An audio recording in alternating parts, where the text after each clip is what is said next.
Want to remove old or incorrect addresses from your DoorDash account? It's a simple process designed to protect your privacy and ensure accurate deliveries. Open the DoorDash app and log in. Navigate to the Account tab, usually represented by a profile icon. Select Addresses or Delivery Addresses. Find the address you want to delete and tap Edit, or more commonly in 2025, Delete Address. Confirm your choice, and the address will be permanently removed.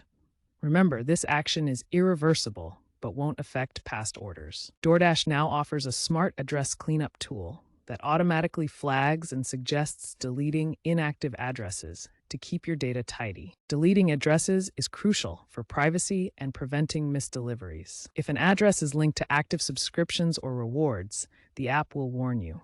DoorDash prioritizes data minimization, even introducing auto-deletion features for inactive addresses. The trend is towards AI-enhanced address management, proactively curating your list. Expect integrations with smart home systems in the future for seamless address updates.